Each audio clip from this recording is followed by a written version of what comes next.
Mesdames et messieurs les journalistes, je tiens avant toute chose à vous remercier d'avoir répondu à mon appel et de vous trouver ici pour participer à cette conférence de presse dont l'objet est aussi simple que solennel. J'ai décidé de me porter candidat à l'élection présidentielle du 21 mars prochain avec une seule ambition: apporter à mon pays un souffle nouveau, une énergie nécessaire à son redressement et des solutions à la crise profonde qu'il traverse. Ma candidature est celle d'un homme de foi, mais aussi d'un homme de réflexion et d'action. La foi, la pensée et l'action, c'est en effet ce triptyque vertueux qui sous-tend le projet que je veux soumettre à notre peuple et qui définira, si l'on m'en confie la réalisation, notre cadre de référence pour les 5 années à venir. Notre pays connaît actuellement une crise dont les causes sont multiples, mais dont les ravages sont cruellement ressentis par l'ensemble de la population.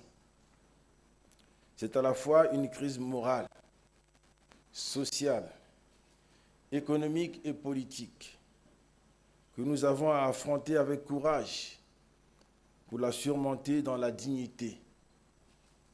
Ma candidature s'inscrit dans la perspective de redressement de notre pays en privilégiant le rétablissement de l'ordre moral et en mettant en place un nouveau contrat social fondé sur la justice et l'équité, mais aussi sur la confiance entre un État responsable et un peuple déterminé à rebâtir une grande nation. La responsabilité de l'État, je la conçois comme le facteur déterminant, essentiel à notre redressement national. Elle implique de mettre en place une gouvernance respectable, de faire cesser la corruption et les manipulations que dénoncent de nombreuses organisations non gouvernementales. La responsabilité de l'État et donc de ses représentants, c'est le socle de ce nouveau contrat social. Elle devra pouvoir être invoquée chaque fois que le peuple le jugera nécessaire. Appeler l'État en responsabilité, ça signifie reconnaître sa légitimité, sa légitime autorité, ainsi que sa garantie en matière de justice. Je veux incarner un État propre, digne et respecté pour sa loyauté envers son peuple et pour la qualité de sa parole au plan international. Je veux incarner un État qui inspire aux Congolaises et aux Congolais une fierté sans réserve. Je veux mobiliser les élites au service de chacune et de chacun pour la paix sociale, pour l'équité et pour l'accomplissement individuel. Je veux incarner un État protecteur, bienveillant, attentif, diffuseur de connaissances et promoteur de savoir, tourné vers l'avenir, fier de sa jeunesse et honoré de sa confiance. La responsabilité de l'État, c'est de protéger chaque citoyenne et chaque citoyen, de garantir à tous un accès à la santé, au progrès et à l'éducation. Les infrastructures médicales, éducatives et énergétiques seront placées parmi mes priorités absolues, sans pour autant négliger les aspirations spirituelles de chacun auquel vous connaissez toutes et tous mon attachement. Je veux être à la tête d'une nation unie, apaisée, consciente de ses atouts qui sont immenses. Notre économie a été rudement éprouvée par l'effondrement du prix des ressources énergétiques. Personne n'en disconvient, mais il est impensable de faire supporter à la population la douleur de cette crise. Nous sommes un pays riche, riche de son passé, riche de sa culture, riche de ses amitiés, riche de sa jeunesse, riche de sa diaspora, riche de ses ressources, riche de ses talents, riche de son exigence spirituelle à laquelle je concours modestement depuis tant d'années. Je sais que je peux demander beaucoup à l'ensemble de mes concitoyennes et de mes concitoyens, pour autant que je sois digne, s'ils me l'accordent, de la confiance que je sollicite le 21 mars prochain. Je ne trahirai pas, je ne mentirai pas, je ne profiterai pas, je ne démériterai pas, je ne ressentirai pas ni la fatigue, ni le découragement, parce que je suis porté par une foi inébranlable en Dieu et en mon peuple. Je me présente devant les électrices et les électeurs, non pas avec des promesses, mais avec un serment. Celui dont est capable un homme libre et déterminé, dont la parole s'est construite dans la foi, dans l'expérience et dans la volonté. Je fais serment, si j'accède aux plus hautes responsabilités, de mettre au service de tous pour redonner à chacun et à chacune et à chacun la fierté d'être congolais. Je mettrai tout en œuvre pour que notre pays retrouve sa place et fasse entendre sa voix dans toutes les grandes institutions internationales. Qu'il retrouve sa grandeur et le respect du monde entier, de Paris à New York, de Pékin à Johannesburg, à l'Union africaine, au Fonds monétaire international, à la Banque mondiale et à la Banque africaine de développement.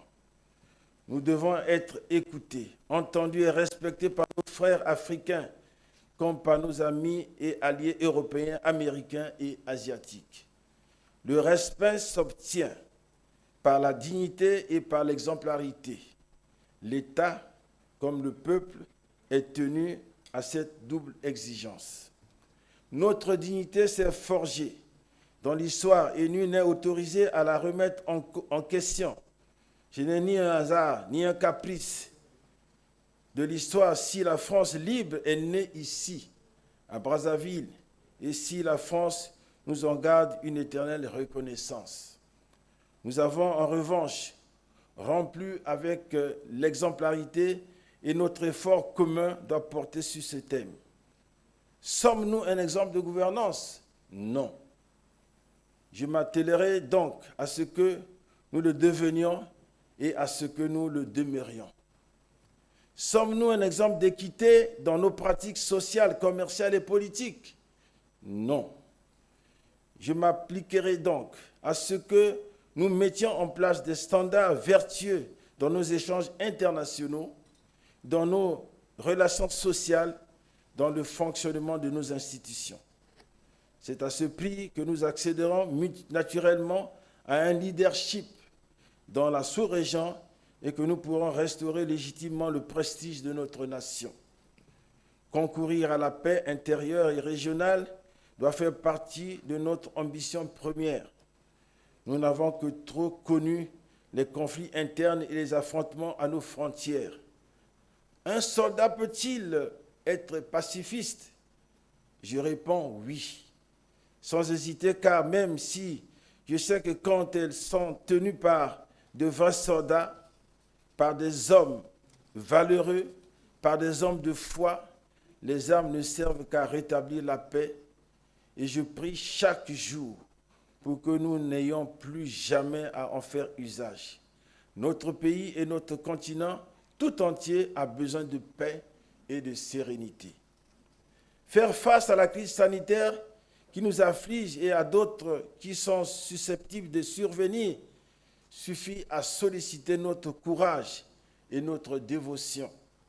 Je serai, si le peuple congolais en décide ainsi, le président de tous et de tous, pas l'homme d'un clan ou d'un parti.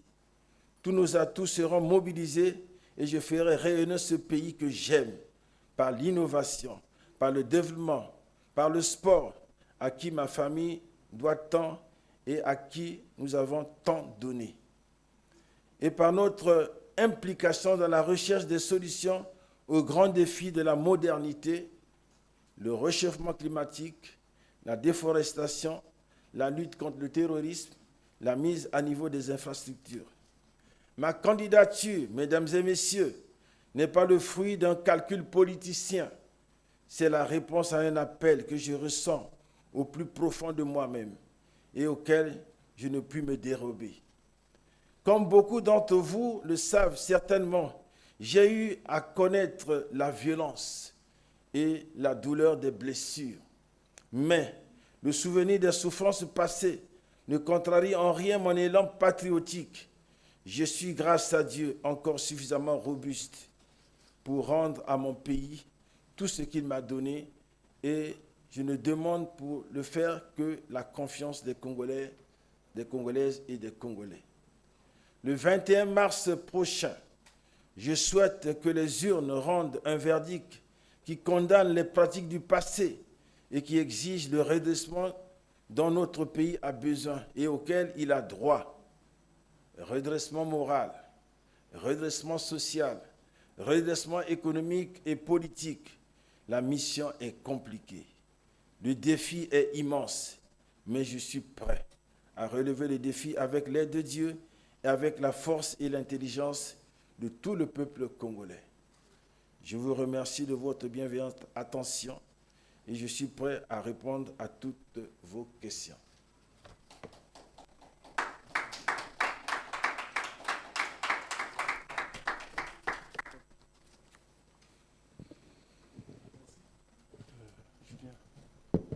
C'est ici ou là?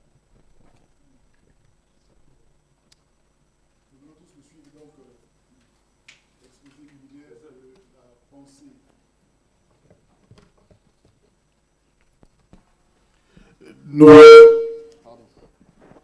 Nous venons donc de suivre l'exposé de la pensée de M. Onyangué.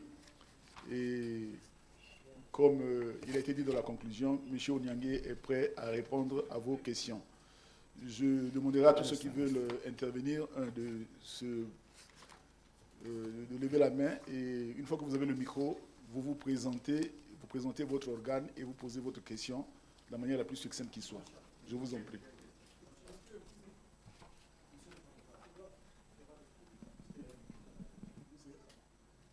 Merci pour la parole. Je suis Jean-Eudes Ganga. Je représente le site internet groupecongomedia.com. Monsieur Onyangué, vous avez décidé d'entrer en compétition avec Monsieur Denis Sassou Nguesso, dont vous avez été par le passé agent de sécurité dans L2Camp précisément. Aujourd'hui, est-ce que vous pouvez nous dire ce que vous reprochez à la gouvernance de Monsieur Denis Sassou Nguesso pour décider d'aller en compétition avec lui pour le fauteuil présidentiel? Ça, c'est la première question. La deuxième, je voudrais que vous nous décriviez un tout petit peu votre logo, votre symbole. J'y aperçois quelque chose qui ressemble un peu à un oiseau, mais je me demande bien s'il s'agit vraiment d'un oiseau parce que, apparemment, les ailes ont beaucoup de tentacules, un peu plus qu'en a un oiseau. Et je voudrais que vous nous donniez une description de votre logo. Merci.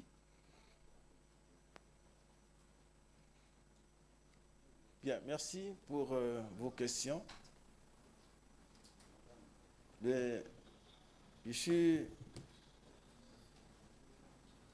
J'ai parlé d'entrée de jeu dans mon discours de ce que ma candidature à la présidence s'inscrit avec une ambition claire. C'est d'apporter à mon pays un souffle nouveau, une énergie nécessaire à son redressement et des solutions à la crise profonde qu'elle traverse. Oui, il est vrai que j'ai travaillé avec le président Denis Sassou Nguesso. Aujourd'hui, l'élection qui se présente aujourd'hui, c'est une élection libre. Et tout citoyen a le droit, selon les textes de la loi, de la Constitution, de se présenter et de demander le suffrage du souverain primaire. Donc, en ce qui me concerne, je ne m'attarde pas sur le passé, sinon sur le bilan du président. Moi, je vois le présent, j'ai compris le présent et je veux bâtir l'avenir. Voilà pour la première question. En ce qui concerne le logo, c'est un aigle. C'est un aigle en vol et qui, sur cet aigle, il y a une croix. Vous avez vu une croix au centre. Elle est au centre d'une étoile. L'étoile, c'est chacun d'entre nous est une étoile. Donc en fait, c'est un aigle royal qui est porté par qui porte une croix et dont la personne qui est celle qui est véhiculée par l'aigle. Voilà un peu l'explication de ce logo.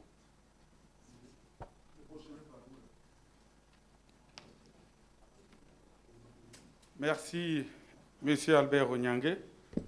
Je suis Ernest Blanchard-Dimi, je pose la question pour le compte du journal Le Patriote.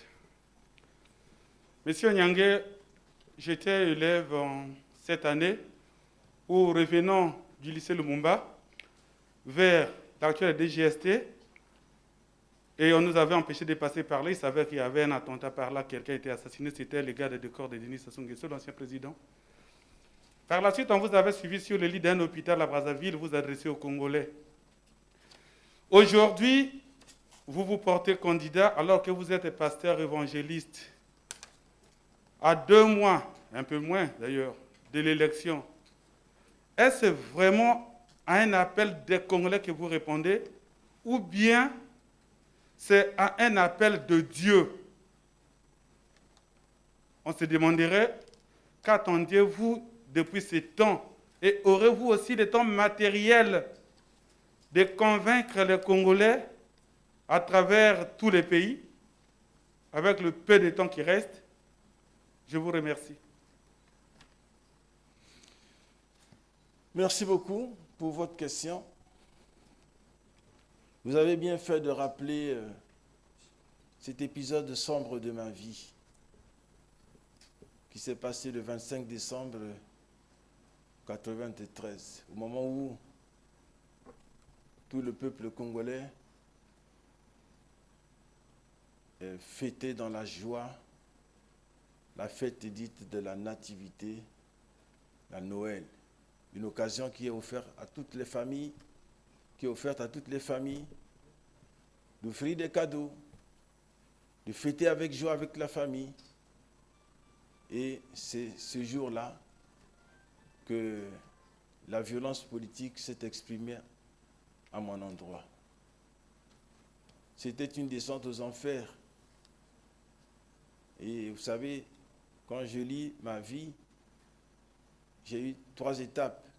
Cette étape de l'adolescence, et à partir de 24 ans, j'ai connu l'ascension jusqu'à 39 ans ce jour-là, qui était comme la descente aux enfers. Mais je l'ai souligné ici, en vous disant que j'ai été victime de la violence politique. Et malgré cela, et je porte aujourd'hui en mon corps les stigmates de cette violence politique. Mais j'ai oublié, j'ai pardonné mes assaillants, j'ai pardonné parce que je suis un homme de foi. Je me suis converti effectivement à Dieu et en me convertissant à Dieu, parce que Dieu avait accompli un miracle dans ma vie. Je suis resté 6 mois en France, pratiquement paralysé, et au cours des temps de quête spirituelle, le Seigneur m'avait fait grâce.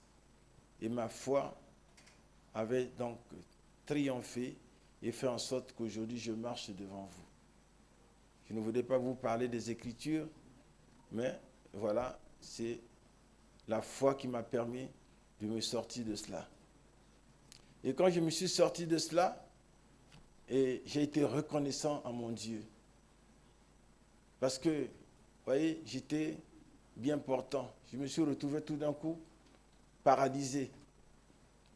Et j'ai commencé à avoir du respect pour des gens même qui sont paralysés. Quand je vois un paralytique, je suis touché.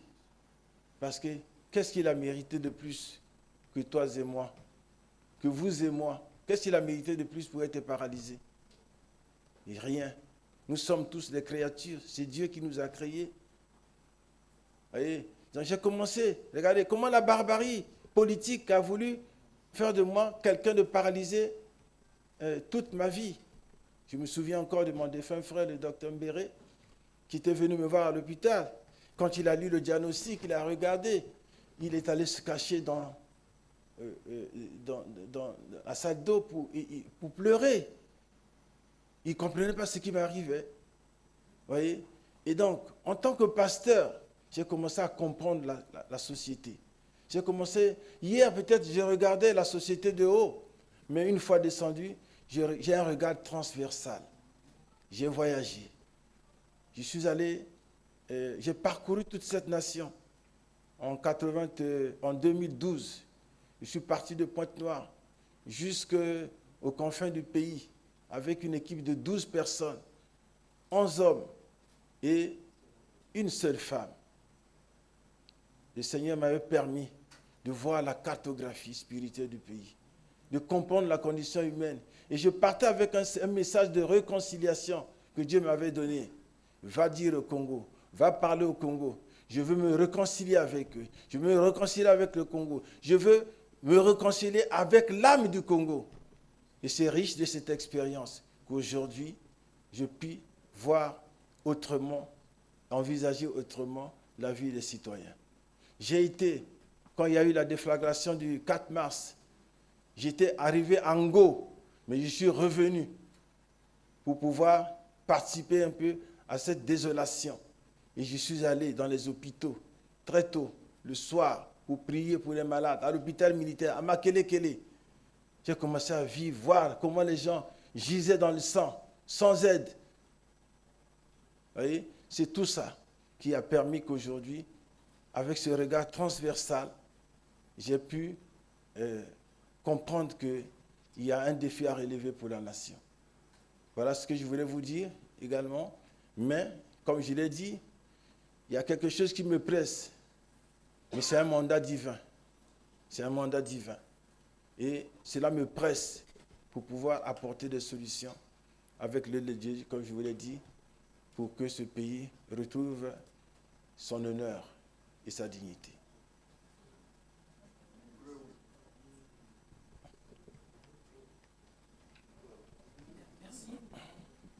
Merci, Monsieur Albert Onyangue.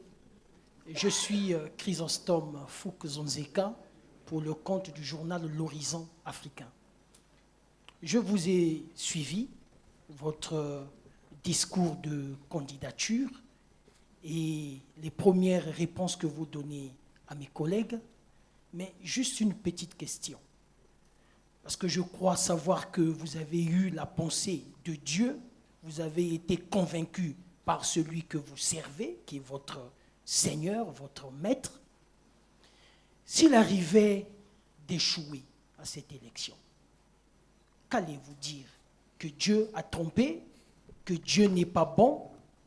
Que Dieu vous a abandonné? Parce que votre candidature est assise sur une triptyque. Vous parlez de la foi, de la pensée et de l'action. Ça veut dire que vous êtes hautement convaincu que Dieu vous appelle à vous engager en politique. Si vous échouez, M. Onyangue, quelle serait votre réaction? Parce que je crois savoir que l'Église évangélique est votre soutien, s'il faut déjà dire comme ça. Il y a des pasteurs, il y a des fidèles. Mais si vous échouez, M. Onyangue, quelle serait votre réaction? Bon, déjà, je voudrais vous dire une chose, que Dieu n'échoue jamais. Dieu n'échoue jamais. Ensuite, Dieu est pour tous les citoyens. Que vous soyez athée, que vous soyez, je ne sais pas, vous êtes né de Dieu. Et toutes les familles dans les cieux et sur la terre tirent son nom. Donc, Dieu n'échoue jamais. Et ensuite, si je me suis décidé à être candidat, c'est que j'ai regardé tous les contours possibles. Donc, on pourra dire, mais il y a une machine électorale qui est maîtrisée par d'autres. Donc, on dira que vous n'avez pas un parti, comme vous venez de le dire, et qu'il n'y a que l'Église évangélique. Non. Je suis un candidat des Congolais. Vous savez, les Congolais que nous sommes, et je l'ai même dit au travers d'un passage, j'ai parlé de l'élite. Vous savez, une nation s'élève par la justice. Mais vous et moi, nous voyons ce qui se passe dans la nation. Il y a un naufrage collectif. Il y a un naufrage collectif. Et les élites, que ce soit spirituelles, politiques, administratives, toutes les élites, militaires même, assistent à ce naufrage collectif. Alors qu'ils ont des possibilités de sauver. Imaginez-vous, vous êtes là devant le bord de la rivière, vous voyez quelqu'un qui se noie. Vous en avez des capacités, vous avez des capacités de le sauver. Et vous ne faites rien. C'est ça la problématique. Mais j'ai ici des gens, des hommes, des femmes, de l'ombre, qui souffrent, qui veulent apporter quelque chose à cette nation, qui sont peut-être gangrénés par le système, mais qui veulent apporter quelque chose à cette nation. Vous savez, je suis un militaire. Il y a toujours des histoires dans l'armée, des histoires sur les commandements militaires. Un général espagnol qui devait prendre une ville avait disposé 4 colonnes pour attaquer la ville.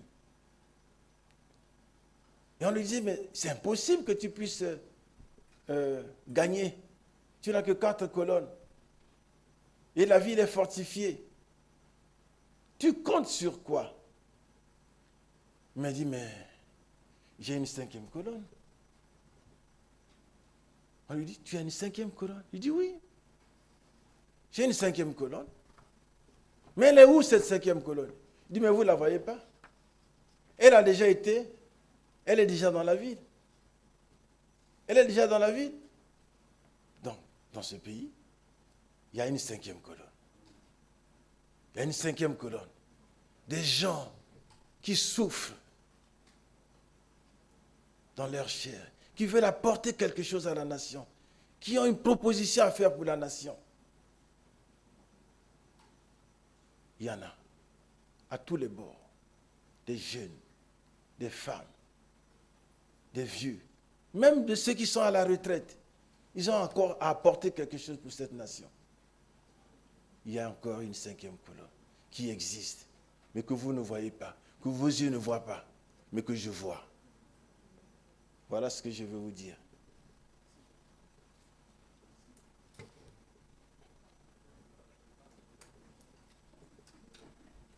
Bonjour. Bonjour, je suis M. Beauté-Blanchard, journaliste à l'Agence congolaise d'information ACI. Alors, monsieur le candidat, vous avez dit que la justice sociale et l'ordre moral doivent être rétablis. Alors, vous faites allusion à quoi quand vous dites rétablir l'ordre social et la morale, l'ordre moral? Est-ce que vous pouvez affirmer qu'au Congo, il n'y a pas de justice sociale et que l'ordre moral n'existe pas? J'en ai terminé.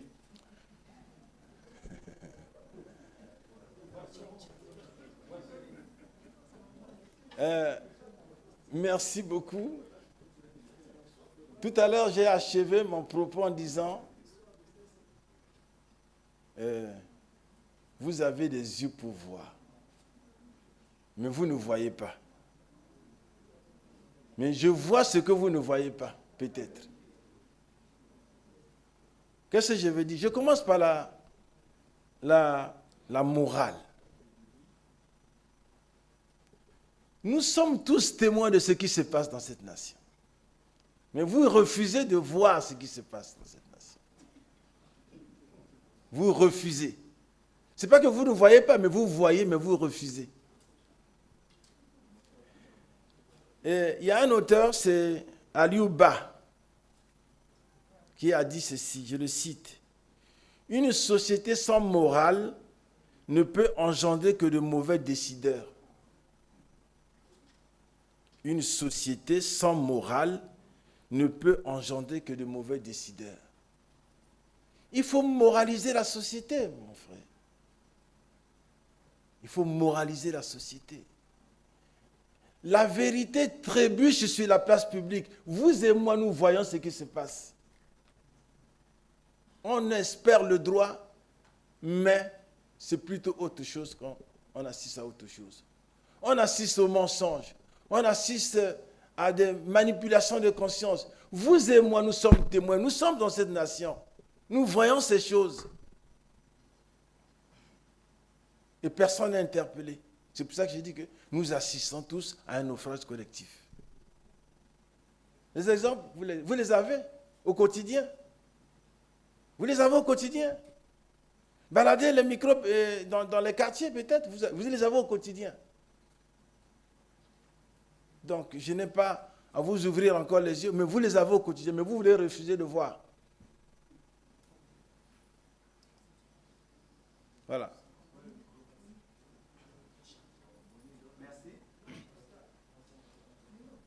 Au Bambi de Radio Congo, Monsieur Albert Onyangue, 3 natifs du département de la Cuvette ont dirigé le Congo.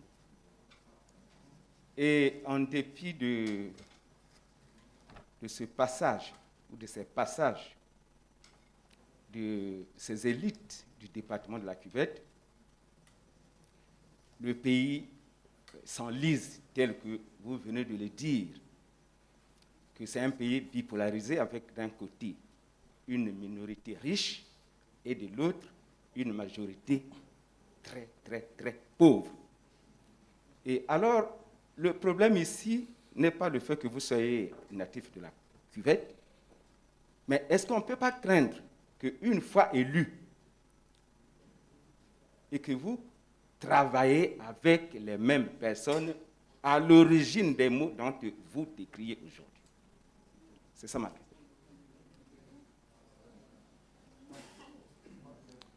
Je vous ai parlé tout à l'heure de serment. Lisez bien mon discours, j'ai dit que je ne serai ni pour le Nord, ni pour le Sud, ni pour un clan.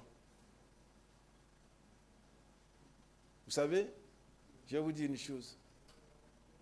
C'est peut-être un peu prétentieux, mais je vais vous le dire. Aujourd'hui, tel que je suis, il y a des choses que j'ai vues. J'ai vu une autre nation. J'ai vu un autre peuple. J'ai vu un peuple qui s'élève. Un peuple qui est capable de faire des choses extraordinaires. Je l'ai vu. J'ai vu. Vous voyez? Et donc, cette vision, vous ne l'avez peut-être pas. Vous ne l'avez peut-être pas. Mais j'ai vu. Oui, certes vrai, je suis un dirigeant natif du nord du pays. Mais je ne suis pas comptable de la gestion. Chacun qui arrive au pouvoir est comptable de sa gestion. Et donc, aujourd'hui, j'apparais devant vous comme un homme neuf. Un homme neuf qui a une ambition pour son pays. Qui a une ambition pour ce pays. Mais, si vous avez bien écouté mon discours, je vais travailler sur la base de la justice et de l'équité. La base de la justice et de l'équité. Et c'est ça. En ce moment-là, si je suis élu, et je serai élu, et les personnes qui s'approcheront de moi pour travailler, ben, nous allons regarder ces questions d'équité, de justice. C'est très, très important. Vous voyez, l'auteur que je vous ai cité tout à l'heure,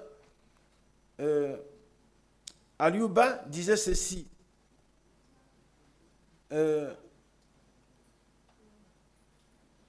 Certes, le diplôme est un référentiel important, mais est-il suffisant pour garantir la bonne moralité de son détenteur?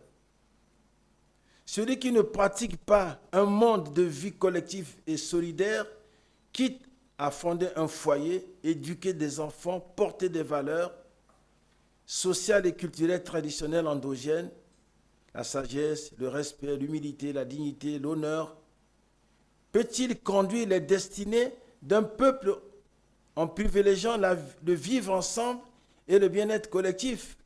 Comment expliquer la désinvolture et la facilité qu'a un dirigeant de faire tuer les enfants d'autrui et embrasser les siens sans remords? C'est une réflexion qu'Aliouba a faite. Et il a même compris pourquoi est-ce que dans les sociétés anglo-saxonnes, ils ont raison d'institutionnaliser la pratique du background check, qui consiste à mener de profondes investigations sur le passé des aspirants aux responsabilités publiques avant de leur confier un rôle important dans la société. Vous avez la réponse. Allô.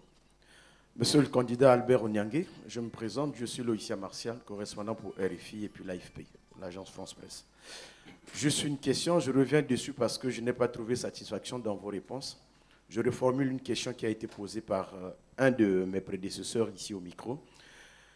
La question, c'est celle de savoir, quand je regarde votre parcours professionnel, pour ne pas dire militaire, vous êtes resté sur la sellette jusqu'au début des années 90. Après la portée disparue. Vous avez réapparu sous ce label d'évangéliste, permettez-moi l'expression. Vous vous portez candidat à une élection à moins de 2 mois. Vous n'êtes pas porté par un parti politique. Quand je regarde la plupart des électeurs congolais que nous avons, la tranche d'âge, c'est entre 20 et 35 ans. C'est des gens majoritairement qui ne vous connaissent pas. Et ma question, c'est de savoir, quand vous vous portez candidat à cette élection, pour vous-même, ce n'est pas un véritable saut dans l'inconnu? Merci.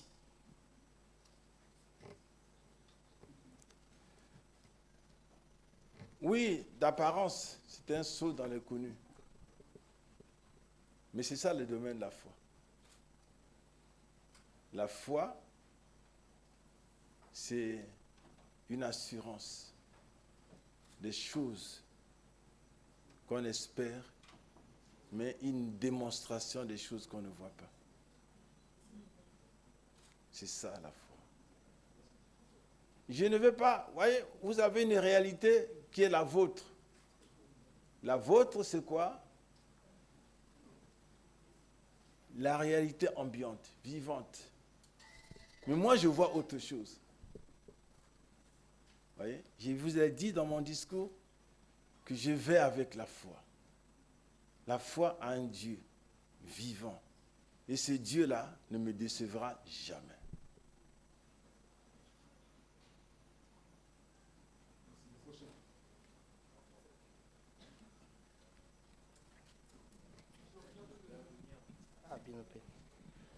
Merci, monsieur Albert Onyangue. C'est Prince Honneur Abanzono de Radio Brazzaville.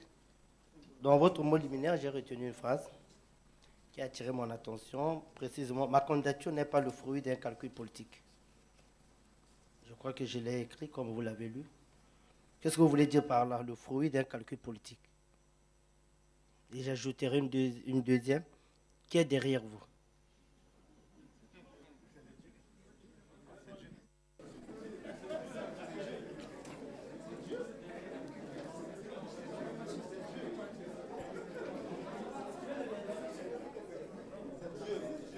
Très bonne question. Vous voyez, j'ai placé ce mot pour dire que je ne suis pas un candidat des politiciens. C'est-à-dire que je n'ai pas composé avec les partis politiques. Je n'ai pas non plus composé avec la majorité présidentielle. Et à ceux des responsables qui m'ont écouté, je leur ai dit clairement que je veux prendre date avec l'histoire. Je veux prendre date avec l'histoire parce que j'ai une autre vision de cette nation. J'ai un autre regard sur cette nation. J'ai une autre vision pour cette nation. Et donc, qui est derrière moi? Bien entendu, Dieu. Bien entendu, Dieu. C'est Dieu qui est derrière moi. Il est devant également. Il est l'alpha et l'oméga. Vous voyez? Comme par hasard, à mon nom, hein, on a abrégé AO, alpha, oméga. Je ne me prétends pas être Jésus, hein? Je ne me prétends pas être Jésus, mais je vous mets dans le contexte de la révélation.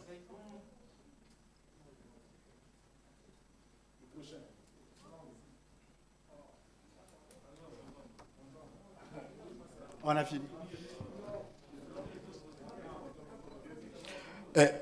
Comme on a comme Ibata, na Télé Congo, Papa Albert Onyangue, les lors, na miso wa Congolais, au lobby que kozala moweli ngwende, na mapona mima 21 mars. Na likalisi nini opposé candidature na yo pona ko zala mokonzi ya Congo. Ya mibale nini ba Congolais bakoki kozela na yo soki baponi yo autant que président de la République pe nani aza na sima na yo.